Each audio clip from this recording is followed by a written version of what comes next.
Hi, welcome back to Fun with Facts channel. Here is the hub where we share some general knowledges about daily life and things around us. Alright, let's talk about something you probably use every day and don't even think twice about, the touchscreen. Yeah, that thing you're tapping away on right now while watching this video. Don't worry, I won't judge you for multitasking. But let's get real. Have you ever stopped to wonder how it actually works? I mean, you touch something and boom, the phone responds. No wires, no buttons, no magic, and yet it works. Pretty crazy, right? So let's break this down. What the heck is a touchscreen? Well, it's pretty much a flat display that lets you interact with it by touching the surface. Yeah, revolutionary stuff. No more poking at buttons or typing in the dark. Now you just use your fingers because apparently we're too lazy to press actual buttons anymore.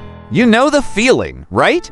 You walk into a store and find yourself swiping through an overpriced tablet or a phone at the checkout. You're like, why am I swiping? I'm just here to buy some chips. But touchscreens are everywhere now. Phones, tablets, ATMs, microwaves, even fridges. Yes, your fridge probably has a touchscreen now. Soon we'll be getting touchscreens on our shoes. Don't give them any ideas. So, how does a touchscreen actually work?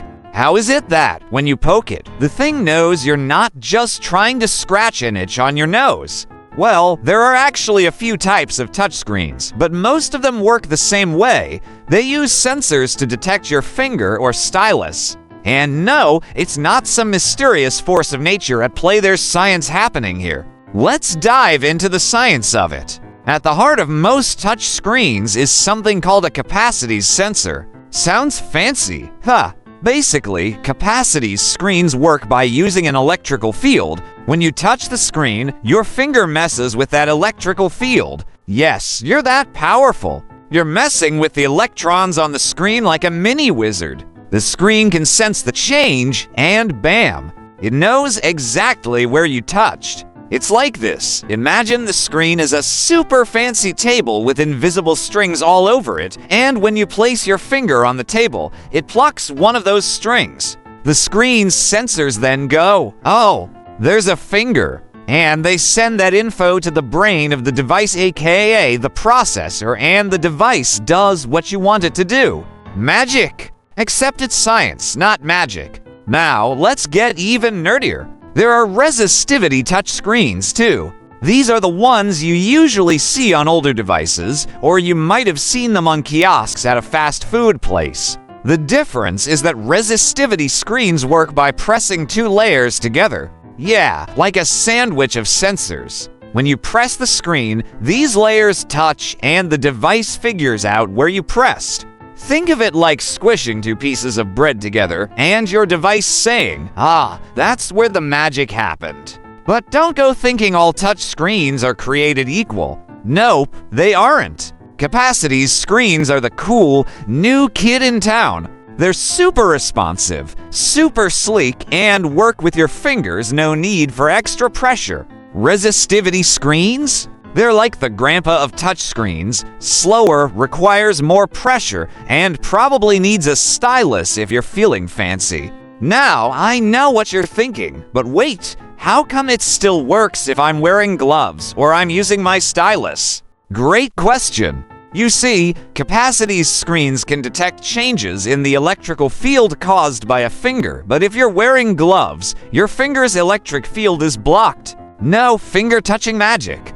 That's why you need special gloves with conductive tips or a stylus, which is basically like a glove for your device, only cooler. But hey, if you've ever tried to use a touchscreen in the rain, you've probably noticed that doesn't work out so well either. Water can mess with the electrical field, and you end up with some funky results, like accidentally launching a game you didn't even know you had. Alright, let's talk about what makes touchscreens so great. First off, they're intuitive. You don't need to memorize a million button combinations to navigate your device. You just tap, swipe, and pinch like a boss. And when the device responds, you feel like you're in control of the world. You're basically a superhero at that point. But here's the thing, with great power comes great responsibility.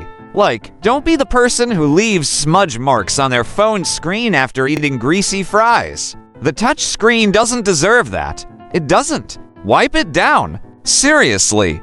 And let's not forget how touch screens are everywhere. From smartphones to ATMs, even vending machines are getting in on the action. You can order food, play games, check your balance, and even tell your future with a touchscreen. Okay, maybe not the last one, but you get what I mean. Touch screens are everywhere. So, at the end of the day, a touch screen is just a fancy way to make your life easier. It's the technology that turns I'm too lazy to type into I can literally do everything with a swipe of my finger. It's that little slice of convenience that's so ingrained in your life now, you probably don't even think twice about it. In conclusion, a touch screen works by detecting your touch through capacities or resistivity sensors. When you touch the screen, it registers the change and takes action. It's not magic, it's just good OL science and maybe a tiny bit of wizardry, but we don't need to get into that. So next time you're tapping away at your phone, just remember,